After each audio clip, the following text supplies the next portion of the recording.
মেঘার মুখে বিষণ্ণ ছাপ তৈরি হলো। নরম সুরে বলল, হবু শ্বশুর বাড়ি থেকে লোক এসেছিল, ব্যস্ত ছিলাম। কথাটা বড্ড যাতনা দিল আমাকে। কেন যেন এই কথাটা মেনে নিতে পারছি না। মেঘার মুখের অবস্থা দেখে বোঝা যাচ্ছে সে বোধহয় এখনই কেঁদে দিবে, কিন্তু কেন? মেঘাও কি তার বিয়েতে রাজি না? হতাশ মনে বললাম, আগে বললেই পারতে। মেঘা বলল, আমি কি জানি নাকি, হুট করে চলে এসেছে। আমি বললাম, একটা অদ্ভুত জিনিস লক্ষ্য করেছো? মেঘা বলল, কি?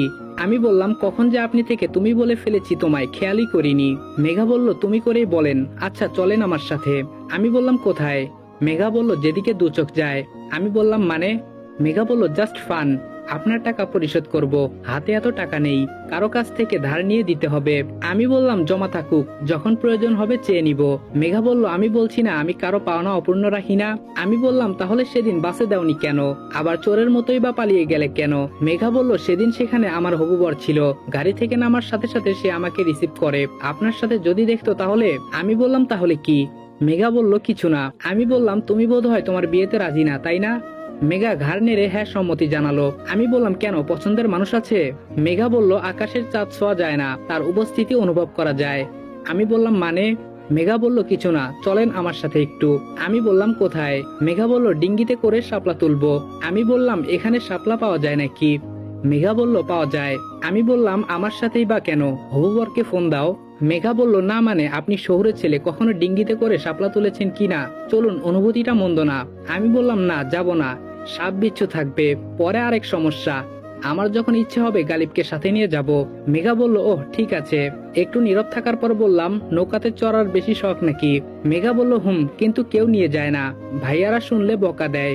আমি বললাম, এখন কেউ দেখবে না? মেঘা বলল, না, এপারে কেউ পরিচিত নেই, তোরির বিয়ের নাম করে এসেছি, বিয়ে পর্যন্ত আছি। আমি বললাম, সাথে গালিবকে নিয়ে নেই। মেঘা বলল, না। আমি বললাম, কেন? মেঘা বলল, আপনার সাথে ঘুরবো। আমি বললাম, দেখা যাবে, মেজাজ গরম হলে তোমাকে ডিঙ্গিতে ফেলে দিলাম, গালিব থাকলে তো আটকাতে পারবে। মেঘা বলল, আপনি যদি ফেলেও দেন, আপনি আবার তুলবেন, রাগী মানুষের মনে মায়া বেশি। আমি বললাম, মায়া বেশি, তবে সবার জন্য নয়, শুধু পরিচিতদের জন্য। মেঘা বলল, সেদিন বাসেও কি আমি আপনার পরিচিত ছিলাম? আমি বললাম, বাদ দাও, চলো তো। মেঘা বলল, ওয়েট, আমি বোরকা চেঞ্জ করে আসি। আমি বললাম, কেন? মেঘা বলল, ঘুরতে যাব, একটু প্রকৃতির নিবিড় স্পর্শ অনুভব করব না? আমি বললাম, বোরকাটাই বেটার, পর্দা হচ্ছে, না হয় গুনাহ হবে। মেঘা বলল, আপনি কি জানেন মানুষ জেনে শুনে গুনাহ করে বেশি? আমি বললাম, তবে নিজেকে সর্বদা সতর্ক রাখলে ক্ষতি কি? একটু হলেও তো পাপ কমবে। মেঘা বলল, আচ্ছা, সিগারেটের প্যাকেটে যখন লেখা থাকে ধূমপান ক্যান্সারের কারণ, সেটা দেখেও কেন মানুষ সিগারেট খায়? আমি বললাম, পর্দা আর সিগারেট এক নয়। মেঘা বলল, আপনার সাথে থেকে করি না একটু গুনাহ, পরে তাওবা পরে নিব। আমি বললাম, তাওবা পড়ার আগেই যদি ওপারের ডাক চলে আসে?